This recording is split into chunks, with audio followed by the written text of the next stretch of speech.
Tonight we travel east of the Mediterranean to the land where civilization first bloomed, Mesopotamia, the land between the rivers. Nestled between the Tigris and Euphrates, this region is often called the cradle of civilization. It was here that cities were born, writing was invented, and kings ruled by divine command. At the heart of Mesopotamian lore stands one of the oldest surviving stories in human history, the Epic of Gilgamesh. This ancient tale, carved onto clay tablets in the wedge-shaped cuneiform script, introduces us to a complex hero part man, part god, and his journey through friendship, loss, and the search for eternal life. But the epic is not just about Gilgamesh. It opens a door into the mythology, society, and worldview of ancient Sumer, Akkad, and Babylon. Through this story, we meet powerful gods like Enlil and Ishtar, wild beings like Enkidu, and primeval monsters like Humbaba. We explore concepts of mortality, divine justice, and the fragile line between civilization and wilderness. As we explore this world, we'll also reflect on the daily life of Mesopotamian people. What did they eat? How did they worship? What did their homes look like? Their streets, their marketplaces? We move slowly, gently, allowing space for your mind to imagine the mud-brick ziggurats rising into the soft Mesopotamian dusk. Picture the flickering oil lamps, the lull of the Euphrates as it winds through the city of Uruk, and the lullabies spoken in Sumerian tongues. This story spans thousands of years and echoes the voices of a civilization long past but not forgotten. And now, as night embraces you, we begin our journey.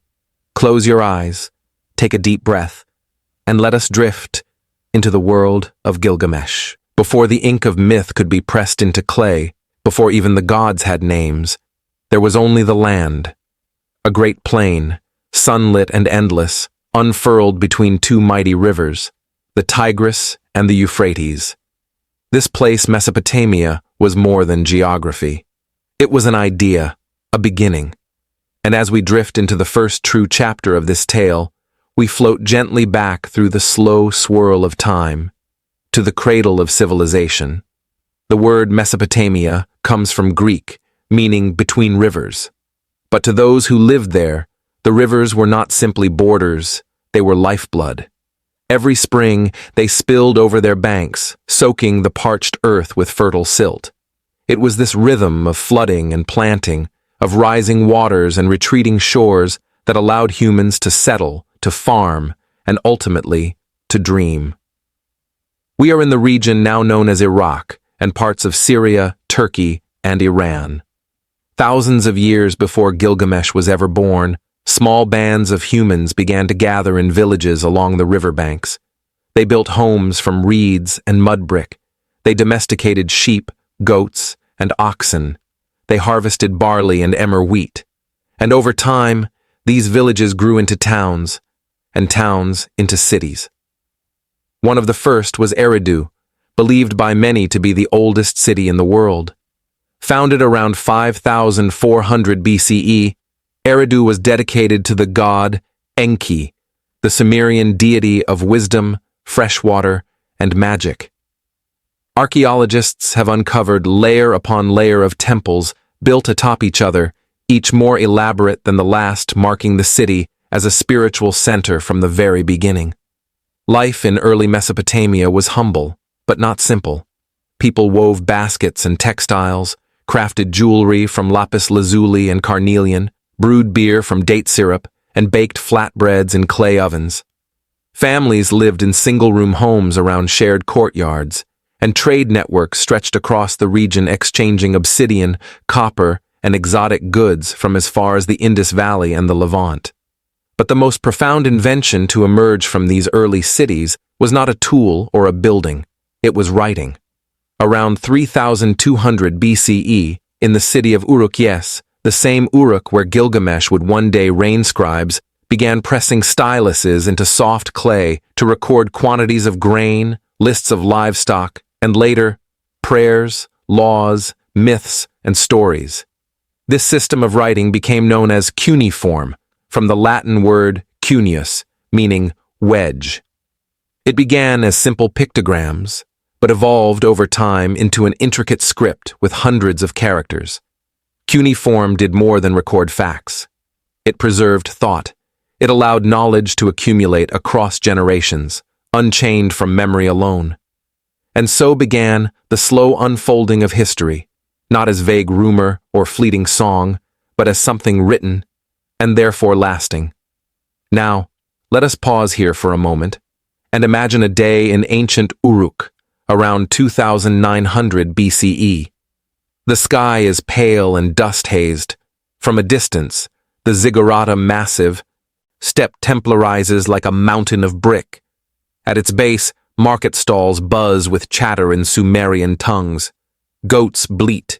Bakers slap dough against oven walls. Fishermen drag nets from canals. And amid the noise, a young scribe kneels beside a low table, carefully etching signs into a fresh clay tablet. His hands are practiced, his mind focused. He is not just recording numbers, he is creating the very structure of knowledge. Such was the world into which Gilgamesh would be born. But before we meet him, we must understand the cosmos that shaped his thinking. For Mesopotamian myth was not merely a collection of stories, it was a way of seeing, a world view woven into temples, into seasons, into the stars. The Sumerians imagined the universe as a great three-tiered structure. Above was the sky home to An, the father of the gods. Below was the earth flat and enclosed where humans dwelled. Beneath that was the underworld, Kur, a dim and dusty place where all souls eventually went. The gods were many, and each had a role to play. Enlil, the storm god, held supreme power and decreed the fates of men. Ninhursag, the mother goddess, presided over fertility. Utu, later known as Shamash, was the god of the sun and justice. These deities were not distant, they walked among the people, they guided cities, and they often behaved with very human desires and tempers. Myths were told to explain why the rivers flooded, why the moon waned, why kings reigned and fell. They were told to comfort the grieving and instruct the young. And they were told, above all, to bring order from chaos, to explain how the world came to be. One of the oldest known creation myths is the tale of Enuma Elish, written in later Babylonian form, but echoing older Sumerian ideas. In it, the world emerges from the mingling of fresh water and salt water Apsu and Tiamat. From their union comes the first gods, who in turn battle the forces of disorder. Eventually, the god Marduk slays Tiamat, and from her body fashions the heavens and the earth. It is a story of conflict and creation, of cosmic victory, of birth through struggle. And it is not unlike the arc we'll soon witness in the life of Gilgamesh himself. Mesopotamian society was deeply hierarchical. At the top was the king, or Lugal, meaning big man. He ruled as both warrior and priest, ensuring the favor of the gods. Below him were priests, scribes, merchants, artisans, farmers, and slaves. Women held varied roles depending on class. Some served as priestesses, others as brewers or weavers, and in some cases, powerful women even held land or managed estates. Temples were the beating heart of each city.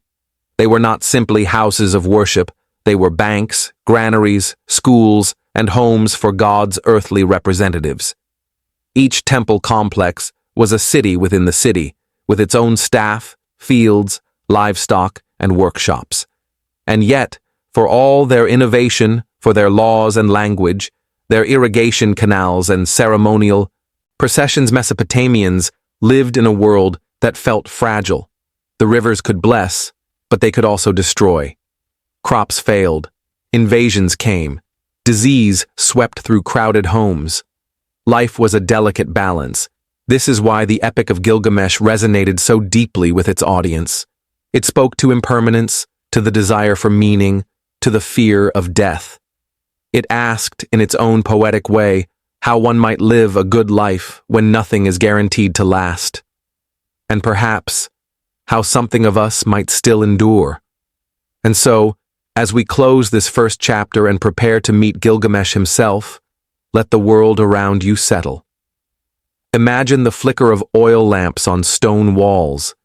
Hear the rustle of reed mats and the distant echo of a water carrier's steps in the courtyard. Overhead, the stars wheel slowly, as they did 5,000 years ago. The great rivers still flow, the clay still holds its stories, and the voice of a long-ago king waits, quietly, to be heard once more. As we gently turn the page of time, the mists of the ancient world part just enough to reveal a figure half man, half god standing at the threshold of legend and history. His name is Gilgamesh. The earliest references to Gilgamesh come not from grand poems, but from lists and fragments, names etched into clay tablets that detail kings, gods, and the lineages of cities. One such document, the Sumerian king list, tells us that Gilgamesh reigned over the city of Uruk for 126 years. While this figure may not reflect literal truth, it suggests something deeper. Gilgamesh was not just a king, he was a memory, preserved in mythic time. Uruk, the city he ruled, was among the greatest metropolises of the ancient world. By 2900 BCE, it was a place of immense beauty and formidable power. Surrounded by towering walls said to be built by Gilgamesh himself, Uruk hummed with the energy of traders, builders, priests, and poets. It was a place of ideas, invention, and worship. Gilgamesh is described as being 2/3 divine and 1/3 human. His mother, Ninsun, was a goddess of wisdom, and his father, Lugalbanda, a mortal king later deified. This duality god, and man shapes the entire arc of the epic. For Gilgamesh is not merely strong, he is restless, not merely powerful, but haunted by the limits of mortality. The earliest versions of the Epic of Gilgamesh likely emerged in Sumerian as separate, unconnected tales. These were oral stories, recited around hearths or in temple courts, about a heroic king and his many deeds. By the time we reach the Old Babylonian period, around 1800 BCE, these tales have been gathered into a more unified narrative, composed in Akkadian and preserved across multiple clay tablets. The version most widely known today comes from Nineveh, in the great library of King Ashurbanipal, dating to the 7th century BCE. But let us return to the beginning of Gilgamesh's tale. We find him at the height of his power, a young king ruling with unchecked arrogance. Though he is mighty, he is also unjust. He burdens his people with constant labor. He takes what he wants, including newlywed brides.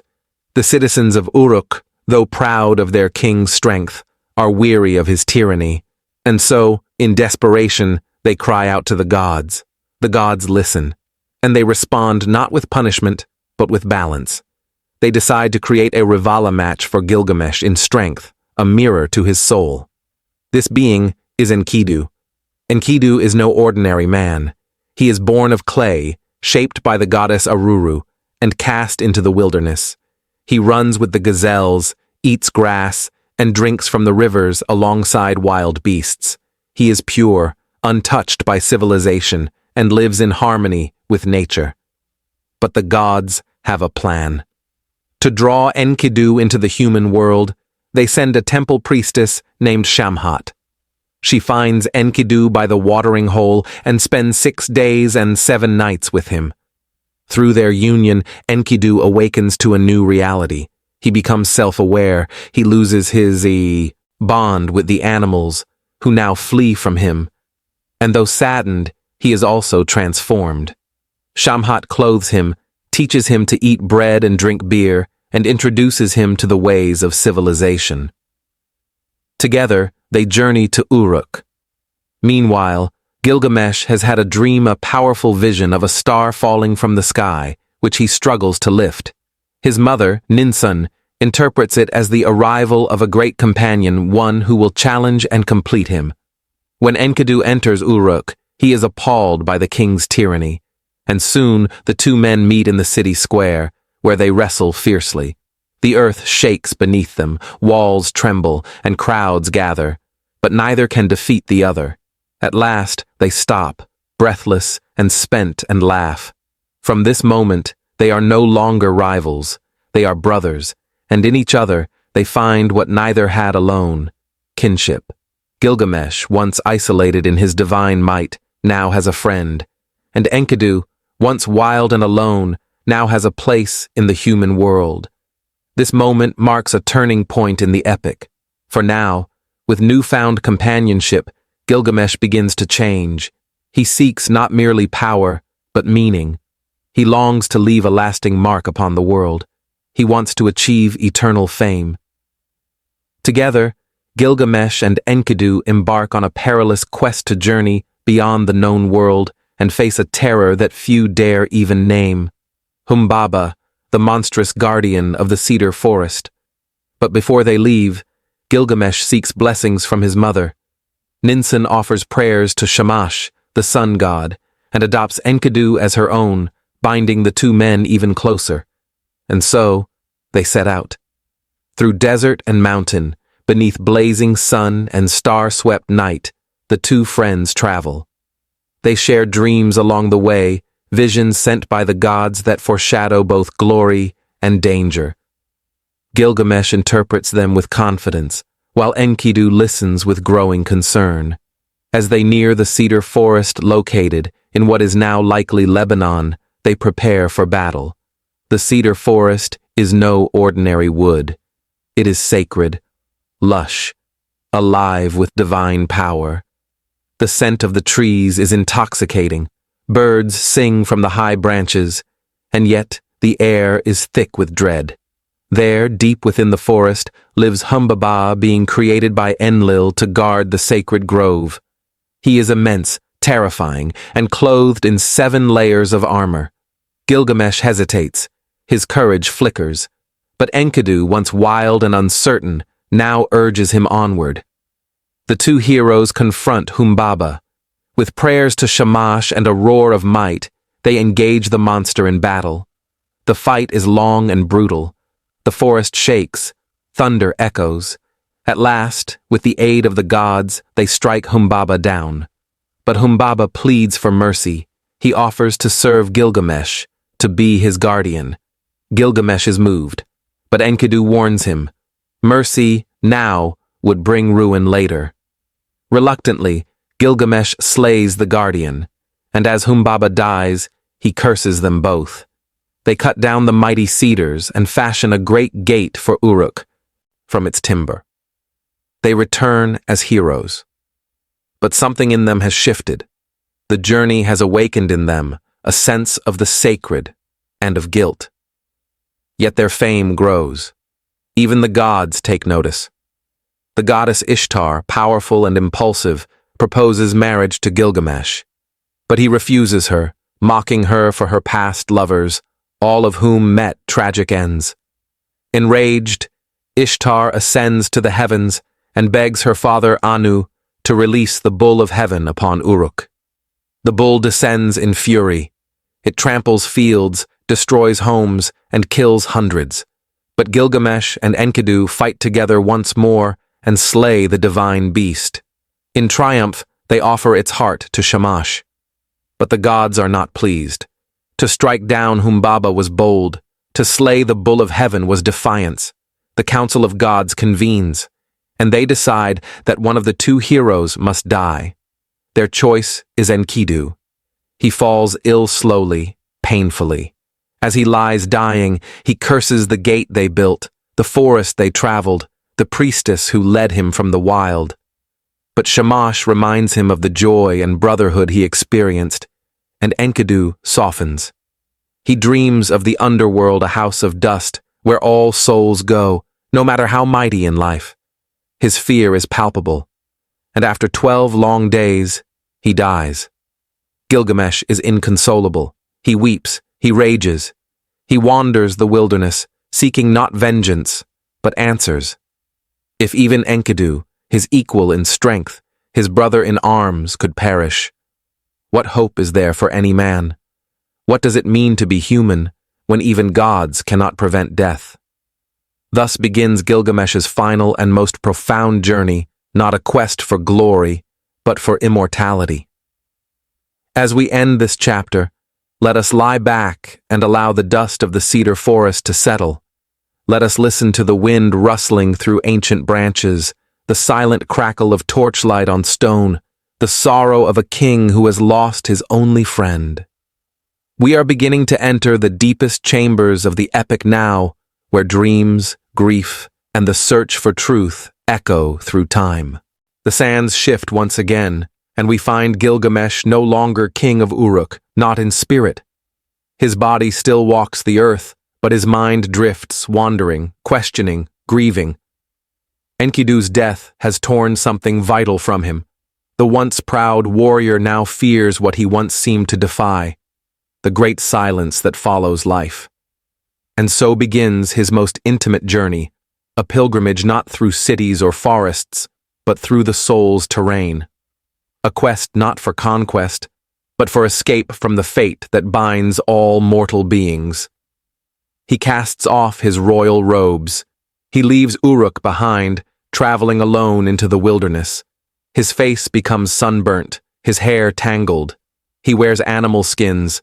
He no longer resembles a king. He resembles something more ancient, a seeker, a pilgrim of forgotten paths. He wanders for days, weeks, months, across the barren steppe and jagged rocks, past burned ruins and distant ziggurats.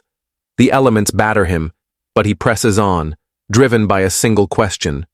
Must I die too? Is there a way to escape death? Gilgamesh's goal is now a distant figure, Utnapishtim, the one man who has been granted immortality by the gods, a man who survived the great flood and was given eternal life. But Utnapishtim lives far away beyond the mountains, across the waters of death, in a land no mortal reaches unaided.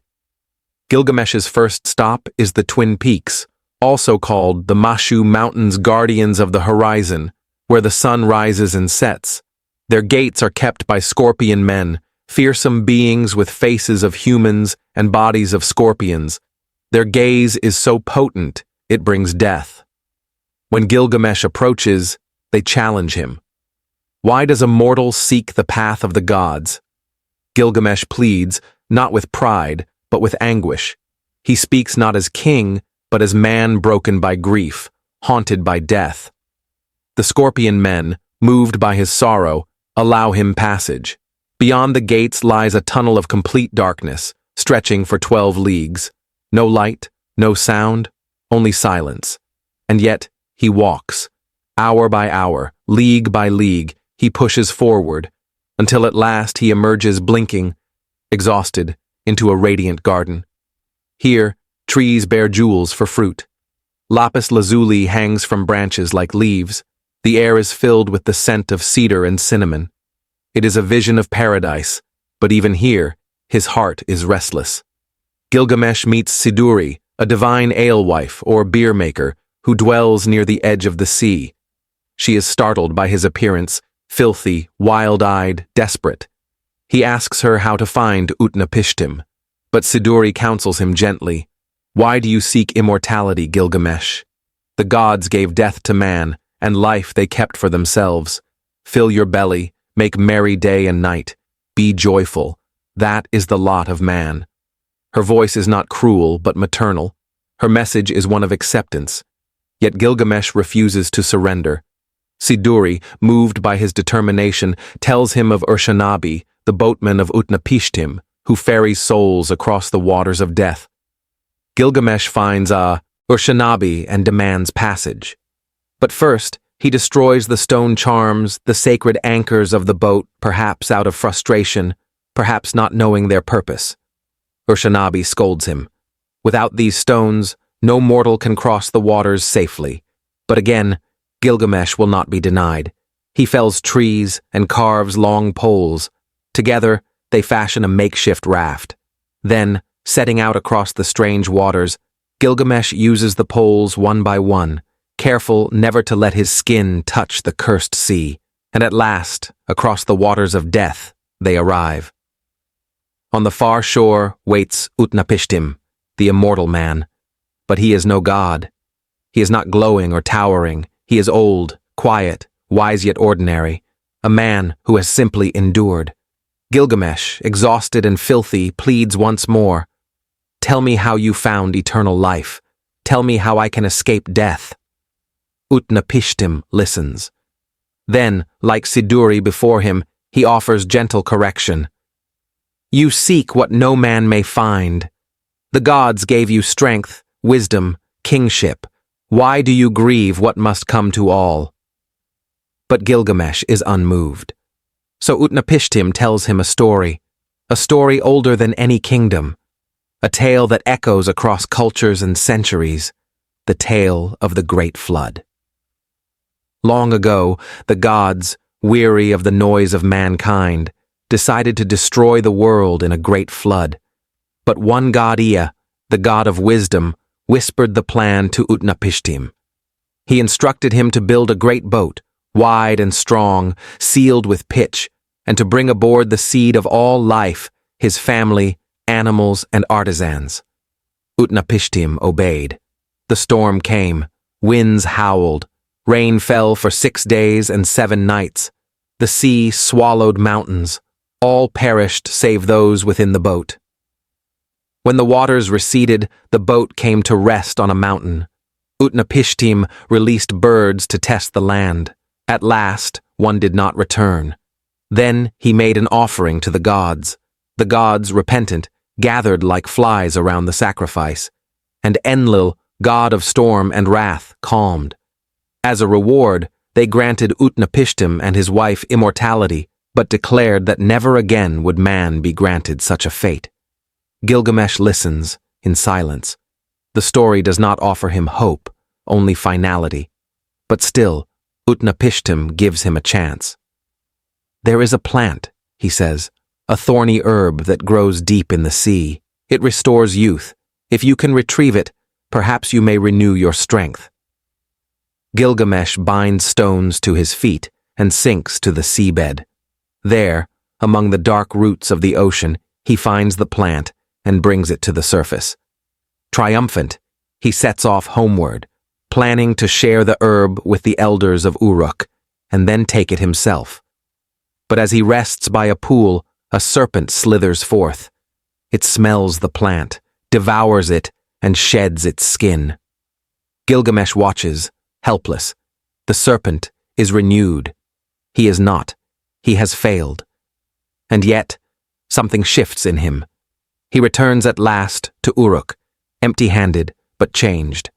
He stands before the city walls he once built with pride, walls that have outlived kings and wars and storms. And he speaks. Look at the ramparts of Uruk. Walk along them. Touch the stones.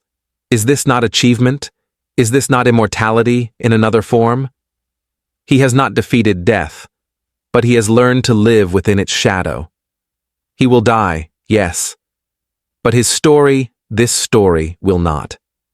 As we rest here in the closing hush of this chapter, let us imagine those city walls warm under the sun, the wind whispering through palm trees, the Euphrates drifting beyond the gate.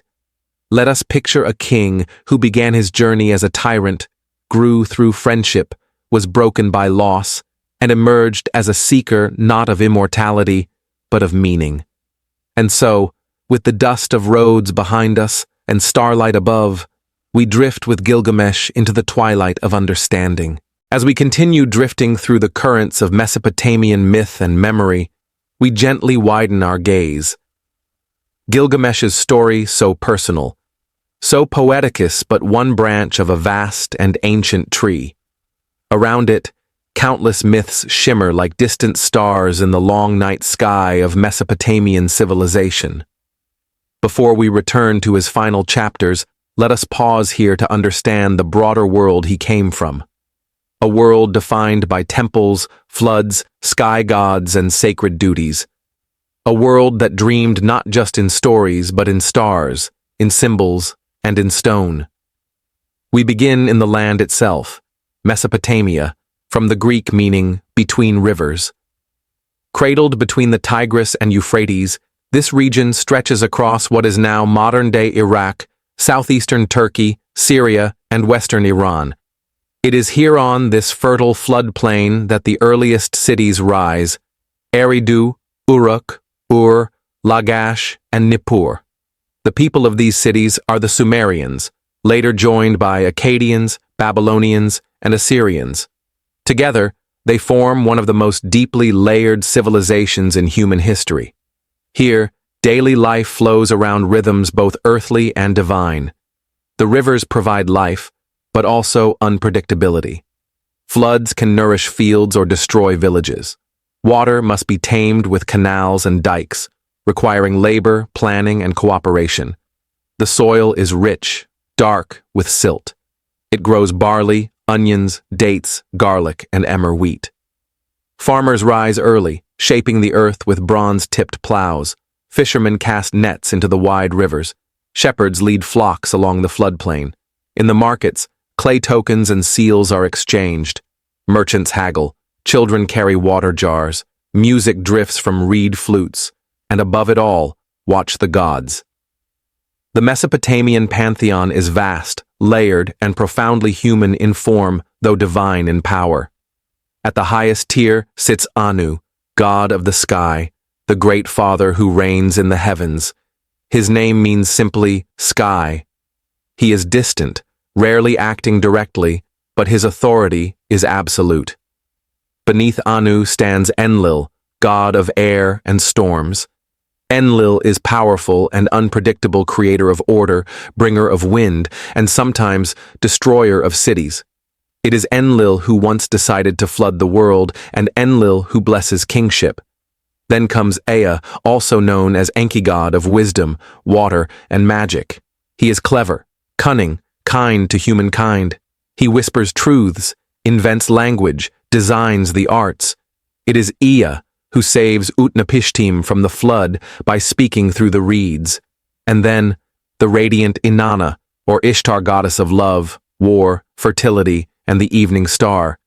She is bold, passionate, sometimes violent. She descends into the underworld. She causes kings to rise and fall. Each god has a realm, a personality, a temple. Each city aligns itself with one divine patron. Uruk belongs to Inanna, Nippur to Enlil, Eridu to Enki. Temples are the spiritual lungs of the city, breathing order into chaos. The greatest among them are ziggurats, towering step pyramids built from sun-baked mud brick. They rise in tiers, painted with bitumen and colored tiles, reaching toward the heavens. Atop the ziggurat stands the temple proper, the Egaltha Great House. Here, priests tend to the god's statue, performing rituals, offerings, and hymns. The god does not live in heaven alone. The god lives here, embodied in clay, gold, and flame. Religion is not separate from daily life. It is the axis around which everything turns. Laws are handed down from gods. Kingship is bestowed by divine will. Dreams are sent as omens. Misfortune is often read as divine anger. The earliest laws we know, like the Code of Ur-Nammu or the later Code of Hammurabi, seen as extensions of divine order. Yet even amid this sacred web, humans are not powerless. Mesopotamian thought embraces the tension between fate and effort, chaos and civilization. To live well is to cultivate Mia Sumerian word meaning divine decrees, but also cultural norms. These Mi include everything from wisdom and kingship to weaving and lamentation. Civilization is not an accident, it is a gift from the gods, and a responsibility for humankind. And yet, lurking in the shadows of order is always chaos.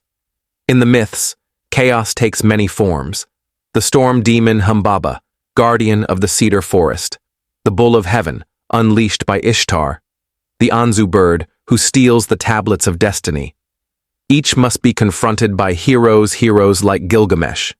In doing so, these myths enact the ancient drama, order versus disorder, cosmos versus abyss. But the gods themselves are not immune to chaos. They argue, contradict, and grieve. They are not perfect, not omniscient.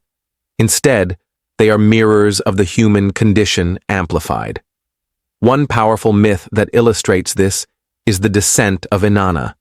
The goddess, proud and resplendent, decides to visit her sister, Ereshkigal, queen of the underworld. As she passes through 7 gates, she is stripped of her crown, jewels, and robes, arriving naked and powerless before death. She is struck down. Her body hangs on a hook. The world mourns her absence. Only through cunning and sacrifice is she revived and returned to life. This myth is not merely religious, it echoes the cycles of nature, of planting and harvest, of death and rebirth. It reminds listeners that power must be relinquished, that descent is part of ascent. It also complements the myth of Gilgamesh, where he seeks to escape death, Inanna embraces it and returns changed. Other myths, too, teach humility, cleverness, and the cost of pride. In the myth of Etana, a king tries to fly to heaven on the back of an eagle to find the plant of birth, but his arrogance leads to a fall literal and symbolic. In the Epic of Atrahasis, we hear again the flood story, but with deeper reflection. Humans are created to relieve the gods of toil, but they multiply too rapidly, make too much noise. The gods send plagues, droughts, famine, and finally, flood. It is Ea who again intervenes, instructing the pious Atrahasis to build an ark. After the flood, the gods regret their wrath. A new balance is struck, shorter lifespans, childbirth limits, and the sacred ritual of lamentation. These myths teach not only about gods, but about limits, human limits, the need for balance. So too do the rituals of daily life. At dawn, priests pour water libations. At dusk, they offer bread and incense. Scribes inscribe prayers on clay tablets. Families bury their dead beneath the floors of their homes, offering food and drink for their spirits. Death is not an end but a shadowed continuation. The underworld, or Kur, is not a place of torment, but of stillness. Souls dwell in a dark, dusty land where they eat clay and drink stale water. There is no reward, no punishment, only memory, unless one is remembered. To be forgotten is the true death. And so, names are repeated, stories are told, offerings are made. Gilgamesh, we now understand, fears not just death but erasure. That is why his story endures. It is his monument. As we reflect here, in the soft quiet of this chapter, let us imagine a Mesopotamian city at twilight. The streets dim in gold, torches flicker near doorways, children chase shadows, priests chant softly behind temple walls. In the distance, the ziggurat stands like a mountain of devotion, carved from clay and fire. The wind carries the scent of baked brick and river silt. And somewhere, a scribe presses a reed stylus into wet clay, recording a tale older than kings, a tale about a man, a friend, a journey, and a question. Who are we in the face of time, and what can we leave behind? In this gentle moment, we find ourselves not in the past, but alongside it, resting in the long breath of memory. Let us carry that stillness forward. As we drift now into the soft shadows of Chapter 5, we leave behind the streets of ancient Uruk and step quietly into the halls of memory. The tale of Gilgamesh, though rooted in the soil of Mesopotamia, does not end there. It stretches across centuries, whispered, rediscovered, and reimagined. It is not just a story from the past, it is a story about the past, about how we remember, record, and retell what it means to be human. Let us begin in a room not far from herein time or thought. A dusty library, a stone city, a king who loved knowledge. The place is Nineveh, the time, the 7th century BCE. And the man is Ashurbanipal, king of Assyria. Though a conqueror by blood, Ashurbanipal is also a scholar. He collects texts from across the known world, medical treatises, omens, myths, and epics. His library, carved into tens of thousands of cuneiform tablets, is the greatest repository of Mesopotamian literature ever assembled. Among them rests the most complete version of the Epic of Gilgamesh, 12 tablets in total, written in Akkadian, the diplomatic and literary language of the time. These tablets, buried beneath rubble for over 2 millennia, will one day be uncovered in the ruins of Nineveh, beneath the sands of modern-day Iraq. And in the 1850s, British archaeologists will send them to the British Museum in London. There, in a moment of scholarly astonishment, the epic is read again slowly, piece by piece, the tale of a king who fears death, the story of a flood older than Genesis, the voice of a civilization long lost, speaking once more through clay. The world listens, stunned, but the story's survival is not accidental. In Mesopotamia, writing was not a luxury. It was a sacred act. The cuneiform script, pressed into wet clay with a stylus, was a gift of the gods, perhaps, from Enki, the god of wisdom. It was used to record trade, astronomy, omens, prayers, and poems, and it was resilient. Clay tablets, once dried or fired, could survive for thousands of years. They could outlast empires, weather, and war. In this way, memory became matter. And the memory of Gilgamesh, too, became matter recorded, copied, adapted. Even before the Akkadian version we now know, earlier versions existed in Sumerian, dating back to around 2100 BCE. These were short, separate tales, Gilgamesh and Huwawa, Gilgamesh and the Bull of Heaven, the death of Gilgamesh. They circulated in scribal schools, passed from hand to hand, tablet to tablet. Over time, these fragments coalesced into the longer epic, shaped perhaps by a single poet or a tradition of court storytellers. The version found in Nineveh, the so-called Standard Babylonian version, is likely the work of a scholar named Sinleki Unini, who lived around 1300 BCE. His name appears in colophons, the end notes of tablets, as the compiler or author of the epic. If so, he is among the earliest named authors in human history. And what does he preserve? Not just a tale of adventure, but a meditation on mortality. In Gilgamesh, we see the earliest stirrings of a literary tradition concerned not merely with gods or wars, but with the inner life. A man wrestles with loss. He searches for meaning. He questions fate. These are not just Mesopotamian questions. They are human questions. And so the story echoes. Through time, it passes silently, influencing later traditions, though often unacknowledged. The flood myth, so central to the epic, appears in the Hebrew Bible, in the story of Noah. But there are key differences. In Gilgamesh, the gods regret the flood. In the Bible, it is a divine judgment. Still, the resonance is clear.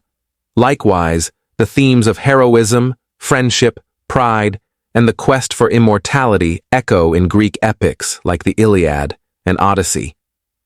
Scholars debate whether Homer knew of Gilgamesh. But both traditions share deep archetypes, journeying heroes, divine intervention, and the ultimate humility before fate. Even in the Quran, classical literature, and modern novels, fragments of Gilgamesh's themes emerge.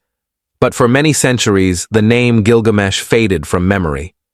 It was only in the 19th century, after the rediscovery of cuneiform, that the epic re-emerged. Scholars like George Smith, Henry Rawlinson, and Hormuzd Rassam began translating the tablets with painstaking care. In 1872, George Smith presented his translation of the flood narrative to the British public. The effect was electric. Here was a story older than the Bible, from a civilization once forgotten. Interest in Mesopotamia surged. Excavations intensified, and the figure of Gilgamesh returned first to scholarly circles, then to poetry, art, and popular culture. In the 20th century, the epic found new audiences. Writers like Rainer Maria Rilke, Philip Roth, and Stephen Mitchell reimagined the text. Translations multiplied. New tablets were discovered, filling in gaps. One of the most profound additions came in 2015 when archaeologists uncovered fragments of Tablet 5, describing Gilgamesh and Enkidu marveling at the cedar forest's beauty, adding vivid ecological imagery and poetic depth. Today, the epic is read in universities, quoted in novels, referenced in psychology, and studied in comparative religion. Gilgamesh stands as both artifact and mirror. But what does this legacy teach us? Perhaps it shows the power of storytelling not just to entertain, but to preserve identity, to bridge time, to offer continuity in a world of impermanence.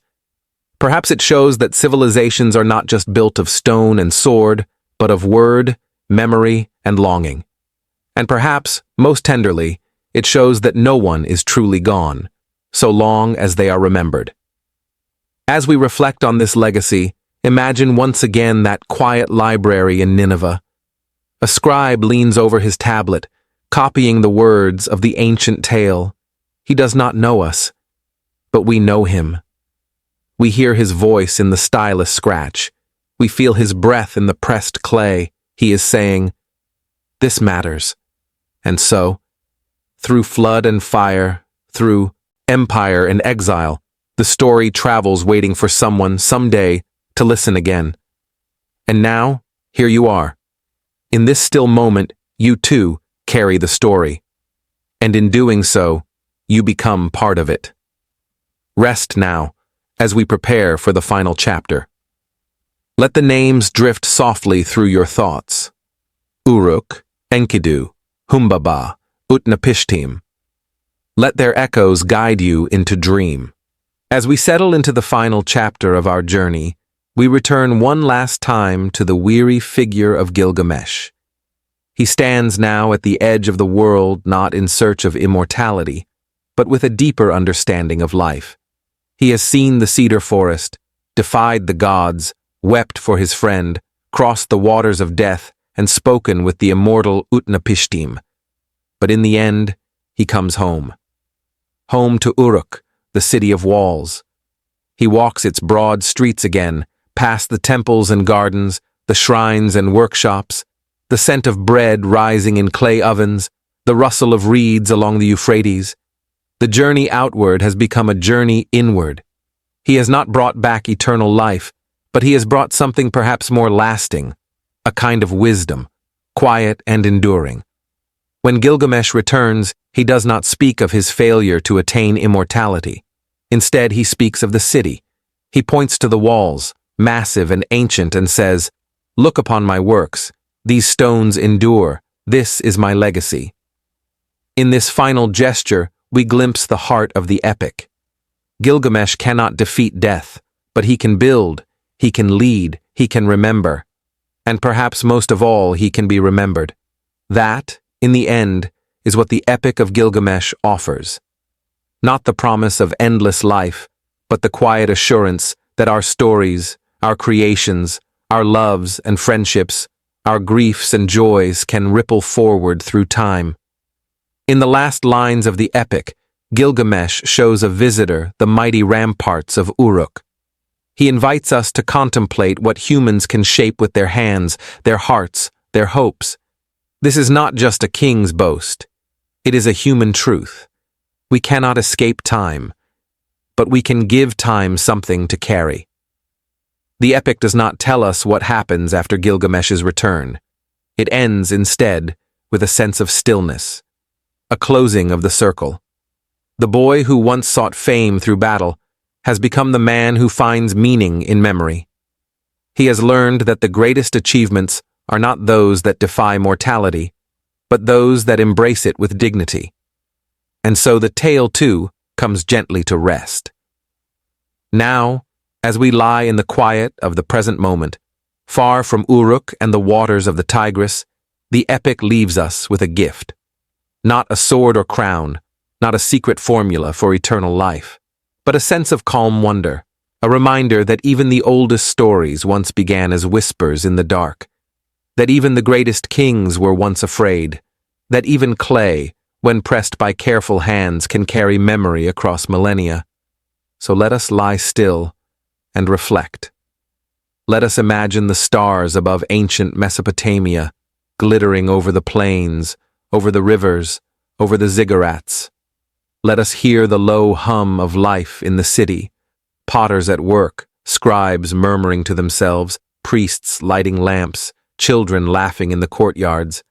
Let us picture a young Gilgamesh before the epic, before the quests, just a boy watching the river flow, wondering what his future would be.